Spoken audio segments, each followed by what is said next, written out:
మళ్ళీ మళ్ళీ మనం చిత్తశుద్ధిగా పనిచేయాల్సింది పోయి ఆయన ఏం చేసినాడు, అప్పుడు జరగలేదా, ఇప్పుడు జరిగితే తప్ప అనకూడదు సార్. తప్పు తప్పే, రెక్టిఫై చేయాలి. స్టేషన్ బెయిల్ ఇవ్వకూడదు. ఎందుకు ఆ పోలీస్ శాఖ వారు స్టేషన్ బెయిల్ ఇచ్చారో, అతను ఏ పార్టీ నుంచి వచ్చి ఏ పార్టీ తమ్ముడో, పార్టీలేంటి, కులాలేంటి, మతాలేంటి. ఓకే రజనీ గారు, ఏపీలో అసలు కాపు కాస్తున్నది ఎవరు? ఇది జరుగుతున్న చర్చ. మొన్న సునీల్ కుమార్ గారు మాట్లాడిన మాటలు దానికి వేరే వేరే రకంగా వెళ్తున్నాయి. అసలు ఎవరి వైపు ఉంటారు? మొన్నంతా పవన్ కళ్యాణ్ గారి వైపు ఉన్నారు. ఇప్పుడు జగన్మోహన్ రెడ్డి గారు దళితుల్ని కాపుల్ని దగ్గరికి చేర్చుకోవాలని చూస్తున్నారట. ఆయన సాక్షాత్తు దళిత డిప్యూటీ అంటున్నారు, కాపు సీఎం అని ఆయన మాట్లాడుతున్నారు. ఈసారి ఎలా ఉండే అవకాశం ఉంటుంది? అసలు కాస్తున్నది ఎవరు కాపు? సార్ ఒకటి వర్మ గారు, కాపులు ఎప్పుడు ఒక తాటి మీద నిలబడతారని నేనైతే అనుకోను సార్. ఎందుకంటే కాపులందరూ ఒక తాటి మీద నిలబడితే రెండు పార్టీలు, రెండు కులాలు ఇవేమీ ఉండవు సార్.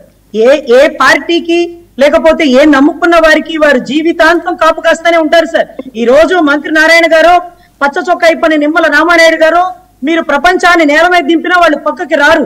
ఈ రోజు పేర్ని నానినో, అంబటి రాంబాబో, అంత పెద్ద నాయకుడు బొత్స గారు, మనం ఏం డిప్యూటీ సీఎం ఇస్తామన్నా పక్కకి రారు. ఎవరి పార్టీకి కాపు కాస్తూనే ఉంటారు సార్. అందరినీ కలిపింది ఒక్కసారి సాధ్యమైంది. సో అది మళ్ళీ సాధ్యం అవుతుందని నేను అనుకోను.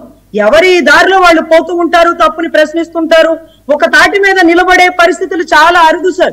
ఎప్పుడన్నా కమ్యూనిటీ మీటింగ్లు జరిగినప్పుడు అడుగుతారు, మీ వాళ్ళ మీటింగ్ జరిగిందమ్మా కొట్టుకున్నారని. కొట్టుకోపోతే మా వాళ్ళ మీటింగ్ ఏమవుతుందిలే సార్. అందరూ ప్రశ్నిస్తారు.